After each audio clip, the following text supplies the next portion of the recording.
Oh, me, oh, my. This is the Detroit Sports Podcast Network. What's up, jerks? Manning retired. Which one? Both. I like kickers.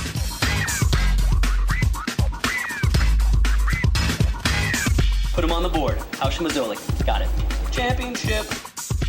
What's up, everybody? Welcome to the Week 12 edition of the Fantasy Nerds on the Detroit Sports Podcast Network, brought to you by the Fan Up Network. As always, I am Jason Jarvi, bringing you this fantasy football information. It's been a busy week. It's a holiday week. Happy Thanksgiving to all of you. I hope you had a safe, happy holiday. Hope you had your fill of turkey and mashed potatoes. I know that I did, and I enjoyed the football that we got to watch on Thursday. And it began with my team, the Detroit Lions. They pulled out the win against the Vikings. They move into sole possession of first place in the NFC North. But if you look at it fantasy-wise, it wasn't really a good day, a banner day for anybody there. Matt Stafford played pretty well. He had only 230 yards and a touchdown, didn't have a turnover. But that's not lighting up the lights for fantasy players. On the opposite side, Sam Bradford, he was pretty accurate. He had an interception, but no touchdowns. Neither of the quarterbacks really did much.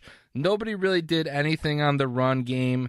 And as far as receiving options, Golden Tate did okay. He had 5 catches for 77 yards, but it's not giving you anything. The only person who may have actually made a difference is if maybe you went out on a limb and you started Anquan Bolden. He gave you 7 catches, 69 yards, and a touchdown. So especially in a PPR league, he may have actually done some good for you this week. Next game after that, you had the Washington Redskins at the Red Hat Dallas Cowboys. And if you were smart enough to start Kirk Cousins this week, then that really paid off. He 449 yards, 3 touchdowns in a loss, no turnovers. It was really an incredible performance by him. But he was really the star of the show, fantasy-wise, for all the teams, really. You know, Dak Prescott on the other side didn't really wow anybody. He had 195 yards, a touchdown, added on a rushing touchdown, but Kirk Cousins definitely overshadowed him. Ezekiel Elliott did exactly what he's done. He had 97 yards, 2 touchdowns, still putting up plays. Really, there's a ton of receiving options on the Washington side. With Kirk Cousins having such a big day, he spread the ball around. Deshaun Jackson, he had 4 catches, 118 yards, a touchdown. Jordan Reed, 10 catches, 95 yards, and 2 touchdowns. And Jameson Crowder also getting in the mix, 8 catches, 88 yards. So definitely in PPR leagues like that, all those guys are putting up points. On the opposite side, with Dallas, you know, they didn't put up as many points. They still got the win, though. That's what really matters in the NFL. But it doesn't matter to us here in fantasy land. And then the final game of the night on Thanksgiving, the Pittsburgh Steelers did what we figured that they were going to do against the lowly Indianapolis Colts. They don't have a very good defense. Ben Roethlisberger was able to shred them, 220 yards, 3 touchdowns. You still would have liked him to put up some more yards in this game, but I think they was pretty well out of hand after the first half, really. And Le'Veon Bell also produced with 120 yards and a touchdown. And Antonio Brown, he's the go-to guy for Ben Roethlisberger, no matter what. He caught all 3 of those touchdowns, and he had 91 yards. So, and on the opposite side, there's no Andrew Luck, so I think the Steelers, they knew that they were going to probably lean more on Frank Gore, and that killed Frank Gore. He had only 15 carries, 28 yards, and nobody was really able to do anything on the Indianapolis offense. Scott Tolzien, 205 yards. He had a touchdown, but it was the Dante Moncrief, who nobody probably started unless it was a flyer and a flex. So it was I hope everyone had a really good Thanksgiving day, and, the good teams really showed up and put up some points on Turkey Day. And it was a fun day of football. Now, going into this week 12, we're getting really close to the playoffs. And if you're out, I think I'm officially out. I'm calling it. I'm still going to play in the toilet bowl to try and get that first pick overall once they go into the playoffs. But my season is over. But hopefully none of your guys' seasons are over in your leagues. And there's one guy that I want to point out who may be sitting out there on the waiver wire right now. And it's a very risky pick because if they come back and they actually play, you're just not sure what they're going to do or how much they're going to produce. And that player I'm talking about is Vikings running back Adrian Peterson. He's looking like he may actually get back before the season is over. So if you're going into the playoffs, if you have an open roster spot, take a chance on Adrian Peterson. He's more than likely, unless it's a keeper league where you're keeping Adrian Peterson for the rest of his life, he should be on most waiver wires, unless there's other players in your league who are adept enough who've already went out and picked up Adrian Peterson. I would go out there and I would take a flyer. I would put him on your bench, and I wouldn't even expect anything out of him. But if he comes back, let's say you're going into your championship game and you have Adrian Peterson, it might be worth a flyer, at least on a flex, because in most positions, a flex could do anything. And Adrian Peterson is one of those guys who, you saw what he did when he came back from the ACL injury before. And this is with coming back from a meniscus tear. We don't exactly know what he's going to be, but I think he's worth a flyer. And you'll have to wait and see how he does in practice. I think it's worth to at least monitor his status. And if you're going in the playoffs, I would try and go out there and pick up Adrian Peterson. Now let's dive into these matchups this week. A lot of the matchups, all the good matchups happen on Thursday, but there are still some games out there that bear talking about. We'll start off with the Tennessee Titans taking on the Chicago Bears. The Bears aren't much to talk about, but I'm really talking about the Tennessee Titans because Marcus Mariota has become a top 10 fantasy quarterback. He's doing it.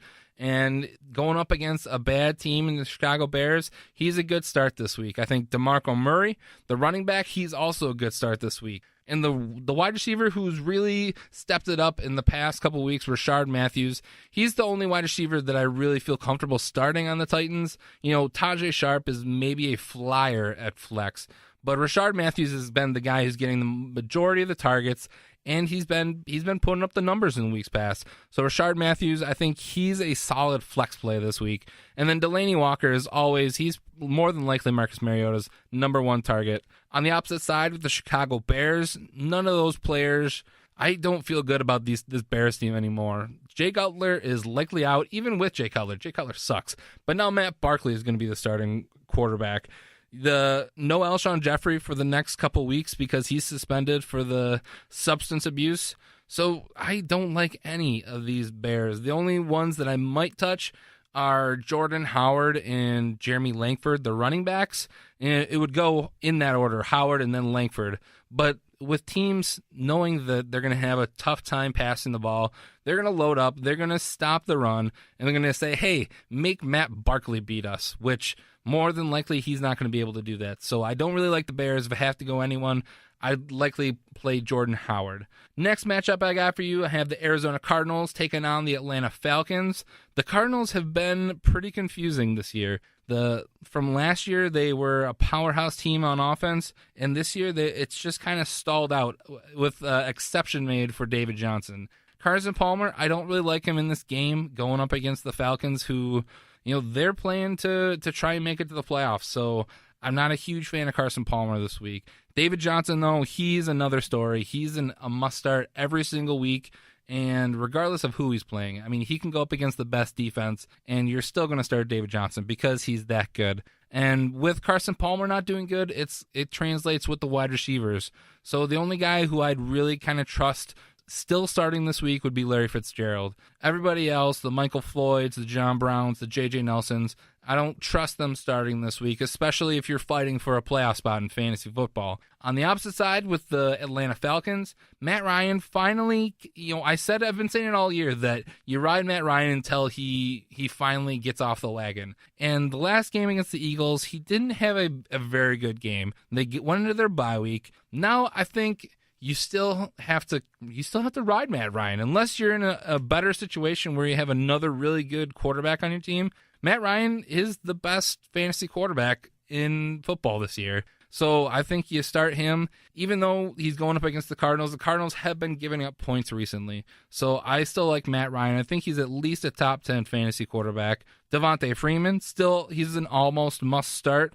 And then Julio Jones, regardless of how many passing yards they get, Julio Jones is always going to get his, and he's always good for at least, you can count on him, for around 80 to 100 yards and hopefully a touchdown.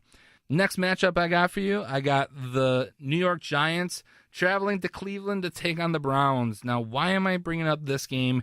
It's because the Browns are just god-awful, and whoever plays them are going to put up points. So you got the New York Giants, who has a pretty interesting offense. Eli Manning, I like him this game. I think he's not normally a top 10 fantasy football quarterback, but I think this week going up against the Browns, I think he's going to have a good week. So I would feel comfortable starting him, maybe over some other guys who might be rated higher than him.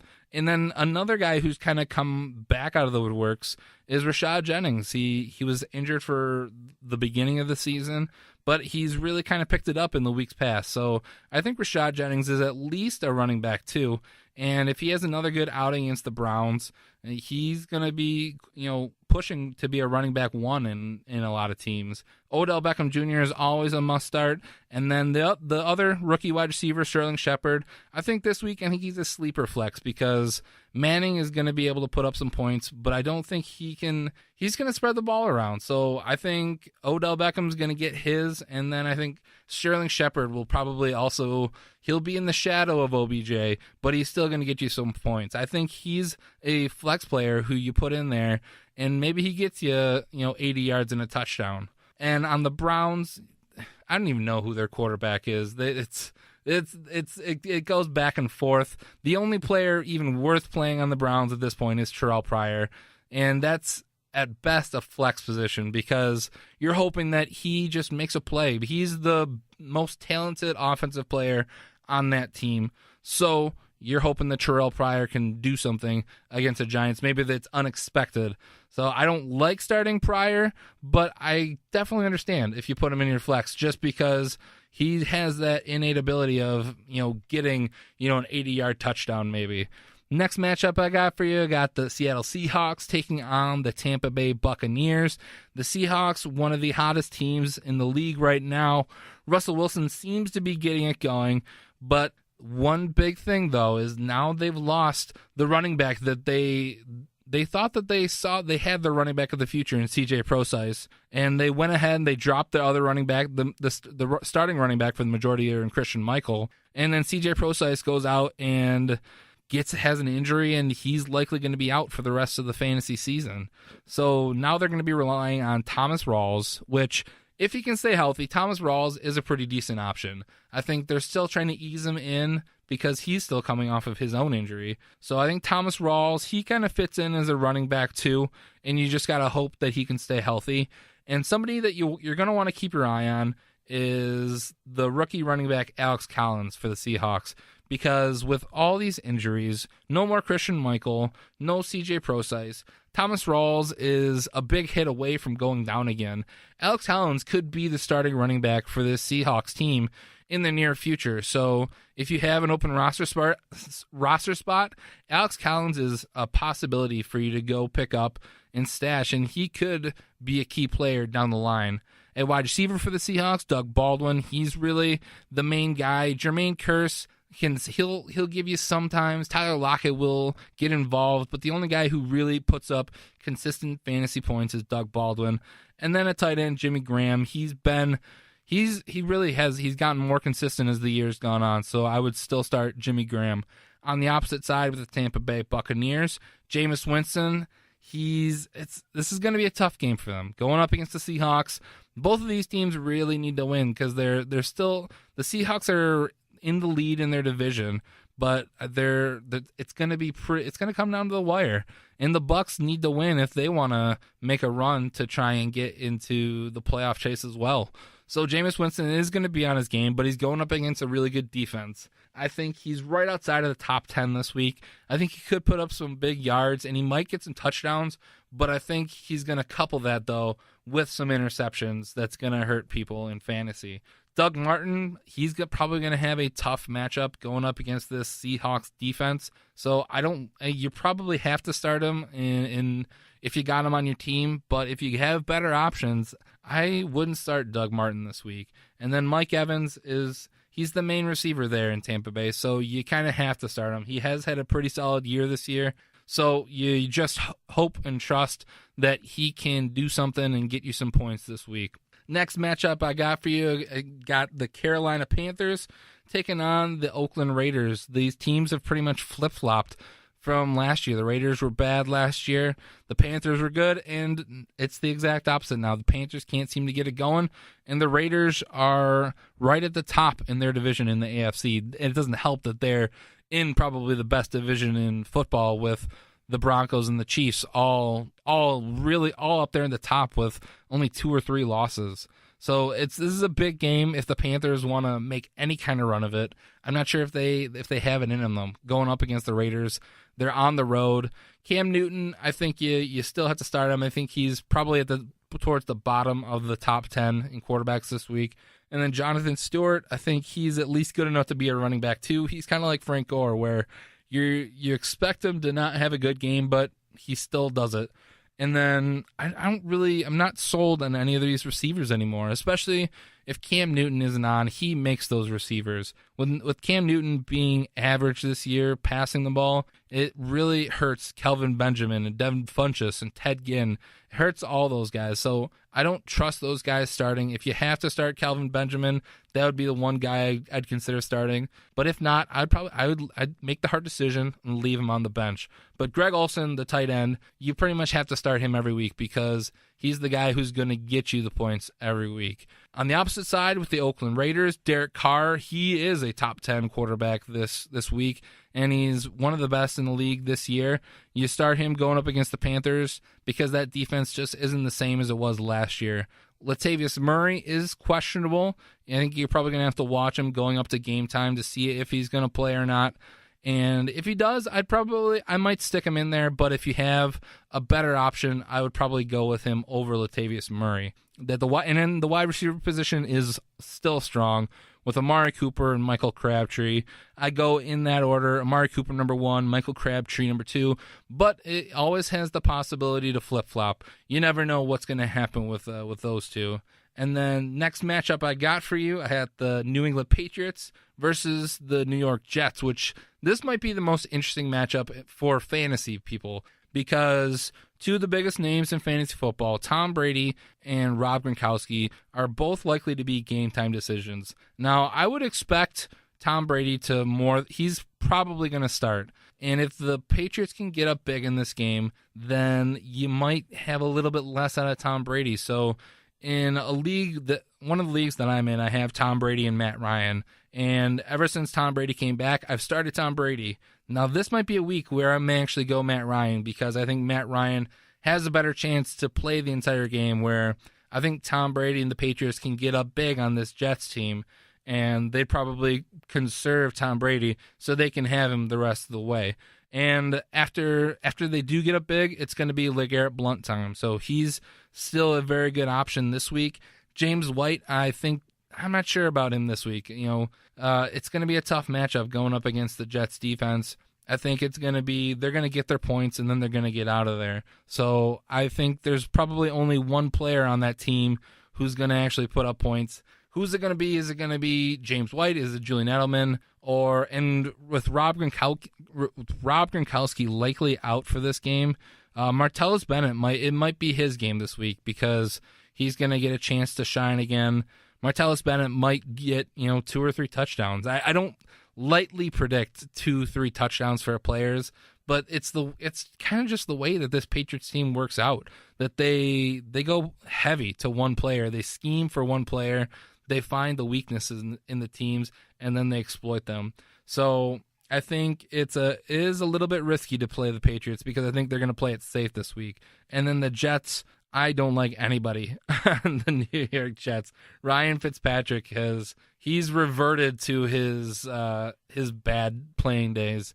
All the good stuff that he earned last year, he completely wasted it. He's awful this year. So if I had to play anybody on this team, You might look at Brandon Marshall or Matt Forte, but I don't like either of those guys. Brandon Marshall, he needs a quarterback to throw him the ball. Fitzpatrick was able to get it to him last year, but for whatever reason, it just isn't working out for them this year. So I don't like Brandon Marshall. And Matt Forte probably going to have a tough time because they're going to key in on the run game.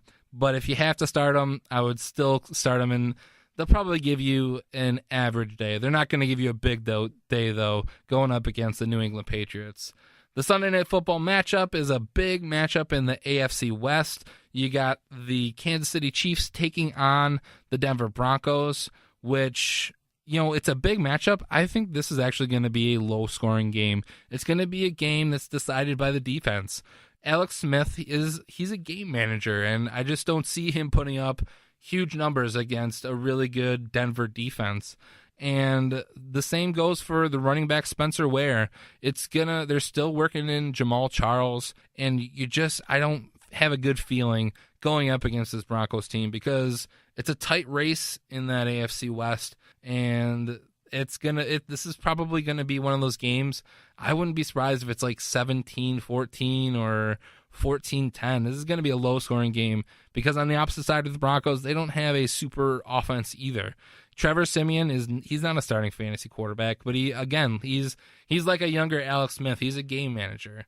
I think Devontae Booker, the rookie running back who's taken over the job there, I think he's a low-end running back too, and he's probably going to get you some yards. I think he's going to get you similar production to what Spencer Ware is going to give you this week. And then I've lost all trust in Denver wide receivers. Demaryius Thomas, Emmanuel Sanders, you never know if they're going to have a big day or if they're going to give you a big fat zero. And that's when you're trying to minimize risk, that's what you try to weed out. So if you have a better option, start them over your Demaryius Thomases and your Emmanuel Sanders. But if you have to start them, they're going to probably give you from 0 to an average day. I wouldn't predict a big day for either of those guys. And the last matchup I got for you is the Monday Night Football game. The Green Bay Packers taking on the Philadelphia Eagles. Two teams who need to kind of turn it around. The Eagles started out hot, and now, they're fighting to stay in the playoff hunt with, the Cowboys pretty much running away with their division. So they're gonna try and get up to try and win against a beatable Packers team. And on the Packers side, you don't know what team you're going to get. Are you going to get the Aaron Rodgers who's able to throw for 400 yards and pass for 3 touchdowns and take a team on his back? Or are you going to get an Aaron Rodgers who's pouty and whose team is essentially turned on him?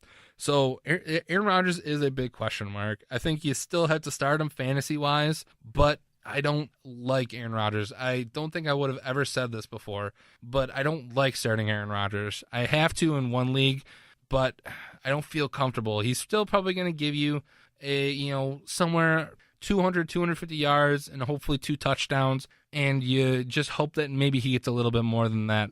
I don't like any of the running backs on the Packers because you never know what they're going to do, and they're probably going to pass a ton with Aaron Rodgers. I do like Jordy Nelson, Randall Cobb, Devontae Adams, because if Aaron Rodgers is able to figure it out, and if this game turns into a shootout, they're going to be the ones who get the points this game. I think Aaron Rodgers passes the ball a ton, and especially in PPR leagues, Nelson, Cobb, and Adams, they'll be the beneficiaries of that. On the opposite side, with the Philadelphia Eagles, Carson Wentz, I don't like him to start this week because I feel like everyone's figured him out, and he's not a startable fantasy quarterback anymore this season. I think he'll progress and he'll be better on in his career. Just this year, I think his window has pretty much closed. Ryan Matthews, the running back for the Eagles, is likely not going to play, so it does bode well for Darren Sproles owners because he might be more productive and the Eagles may actually pass more. So Darren Sproles is a big proponent in PPR leagues. And then the only wide receiver that I've ever liked on the Eagles is Jordan Matthews. If anyone's going to get a touchdown or get a big play, it's likely to be Jordan Matthews. Nelson Aguilar, Josh Huff, they're just not consistent enough. They're not going to give you the production that you need in fantasy to get you to the playoffs and hopefully win a fantasy championship. That wraps up the breakdown for this week, and that about wraps up this episode of the Fantasy Nerds. I wish you all luck in Week 12, and until next week, later, nerds.